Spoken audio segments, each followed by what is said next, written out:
저는 오늘 취임 1주년을 맞아서 지난 1년간의 성과에 대해서 보고하고 앞으로 시정 비전과 할 일에 대한 말씀도 드리기 위해서 이 자리에 섰습니다. 인성 8기를 시작하면서 제가 내건 시정 비전은 함께 만드는 일의 용인 르네상스였습니다.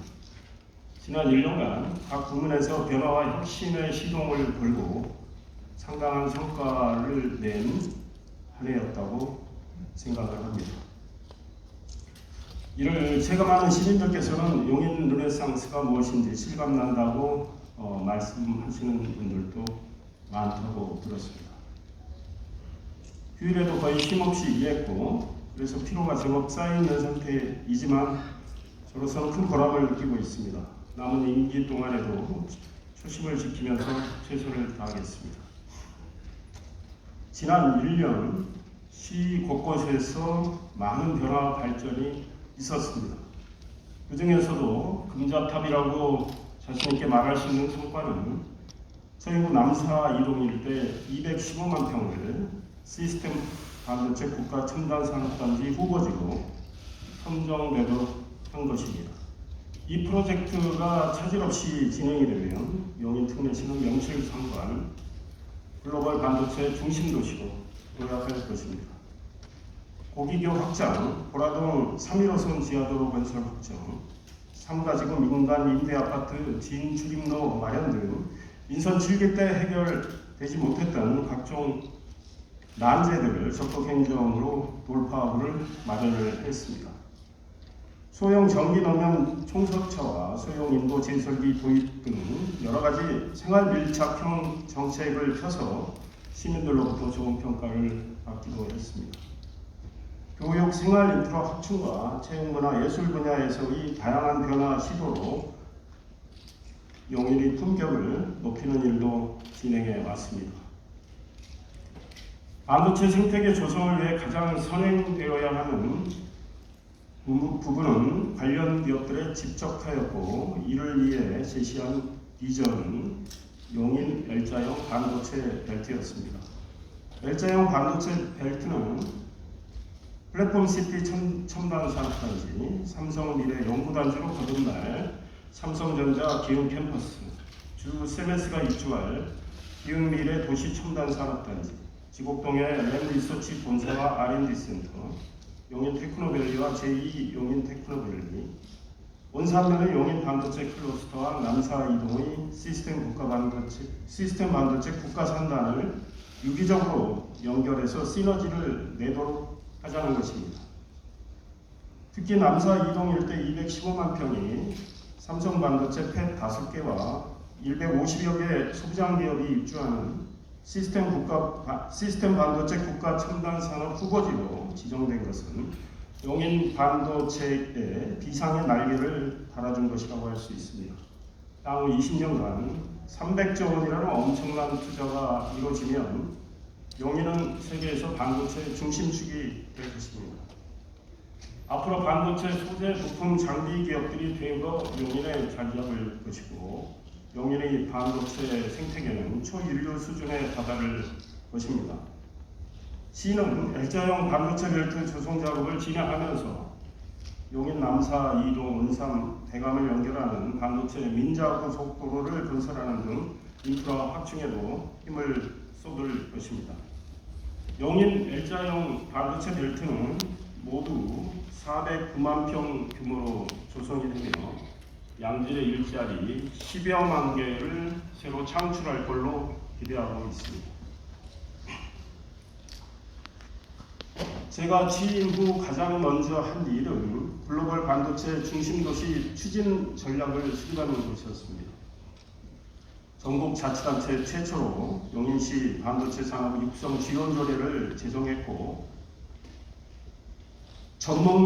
반도체 전문가들을 영입을 해서 용인 반도체 산업 경쟁력 강화위원회를 구성해서 운영하고 있습니다.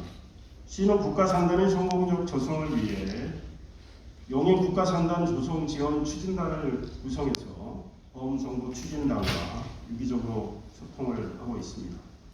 시는 내일 국토교통부, 경기도, 삼성전자, 국가산단 사업 시행자인 한국토지주택공사 LH와 협약을 맺는 등 국가 산단의 성공적 추진을 위해서 속도를 내고 있습니다.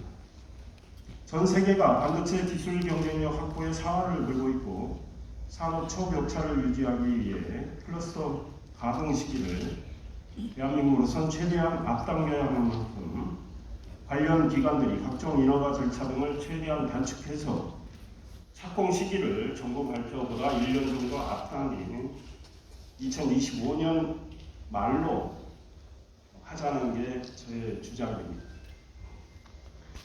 시는 용인의 입주를 희망하는 기업들이 늘어날 것에 대비해서 제2용인 테크노빌과 온산 반도체 협력단지를 추가로 조성할 계획입니다. 두 대형 클러스터가 본격 가동되는 시기에 시에 추가로 유입될 인구를 위한 정주 환경 조성도 필요합니다. 지금부터 도시 문화 체육 등의 인프라를 갖춘 배후 도시를 건설하는 일도 추진할 방침입니다. 산업 수요 맞춤형 실무 인재 양성을 위한 반도체 마이스터그 신설도 추진하고 있습니다. 고급 인재 양성을 위해 경희도 중소기업 제약학과 개설, 명지대 반도체 특성화 교육과정 운영 등으로 관내 대학들과 협력하고 시가 지원하는 시스템도 모색하고 있습니다. 유니스트 울산과학기술원과 용인 반도체 산업협력 허브 설립 등도 논의하고 있습니다. 반도체 관련 기업이 불편함이 없이 기업 활동을 할 수 있도록 신속한 인허가, 사전 컨설팅 제공 등 적극적인 행정 지원을 제공하도록 하겠습니다. 반도체 민자고속도로 광주 삼동 용인 남사를 잇는 경강선 연장, 국도 45호선 6차로 이상 확장, 국지도 57호선 4차로 확장, 국지도 82호선 신설 및 확장 등 교통인프라 확충은 필요 불가결한 만큼 시장과 시의 모든 에너지를 투입을 하겠습니다. 혁신은 새로운 것들을 제시하는 것에만 국한되지 않습니다. 고질적인 난제를 해결하는 것 역시 혁신이라고 생각을 합니다. 상당히 어려운 일이나 발상을 바꾸고 문제를 재검토하고 중앙정부나 공공기관 관계자들을 논리로 설득하고 도와달라고 호소해서 난제들을 해결해 나가고 있습니다. 우선 3년 넘게 풀지 못했던 고기교 확장과 주변도로 확충 문제 해법을 찾았습니다. 지난해 9월 경기도 성남시와 업무 협약을 맺었고 올 하반기에 경기도가 주변 교통 영향 분석 연구 용역을 실시하면 그걸 바탕으로 내년 하반기에는 고기교를 다시 건설할 수 있게 될 것입니다. 용인 플랫폼시티 개발 이익금을 온전히 용인에 재투자하는 문제도 해결했습니다. 개발 이익을 사업지구와 관련된 곳의 도로와 공공시설 확충 등의 사업에 쓰도록 한다는 것을 경기도와 경기주택공사를 설득해서 명문화했습니다. 아파트를 짓고도 2년간 진출입로를 마련하지 못해서 입주를 희망했던 이들에게 고통을 주었던 3가 2지구 민간임대주택 대체도로 개설 방안도 마련했습니다. 내년 말에는 도로가 뚫리게 됩니다. 조합 내부의 갈등으로 수년간 사업이 진행되지 못하고 답보 상태에 머물러 있던 역삼구역 도시개발 사업도 정상화될 수 있도록 최선을 다하고 있습니다. 한강수계법과 군사시설보호법 등 중첩 규제를 받는 포고구 일대 이중 중첩 규제의 해제를 위해서 환경부 고위 관계자를 만나서 실정을 설명하고 지정 해체를 요청했습니다. 지난 4월 추경 예산을 확보해서 실태조사 용역을 시작했고 오는 9월 결과가 나오면 한강유역 환경청, 환경부와 논의해서 중첩 규제 해제 절차를 밟아나갈 방침입니다. 보라동 지방도 3.15선은 사업 추진 후 무려 16년이 지나서야 주민들이 원하는 지하도로로 온전히 추진할 수 있게 됐습니다. 지난 2020년 경부고속도로 지하화가 결정되면서 그의 지하도로 건설을 위한 공사가 중단이 됐습니다. 민선 8기 이상윤 시장의 용인 특례시는 윤석열 정부의 교통교통부를 적극 설득해서 올해 상반기에 지하도로 설계 지침을 바꾸도록 했고, 그로 인해 지하도로 건설이 가능해진 것입니다. 시는 매일 도로공사, 한국토지주택공사, LH와 협약을 맺습니다. 이로써 공사가 중단된 지 2년 7개월 만에 오는 7월 공사가 재개되게 됩니다.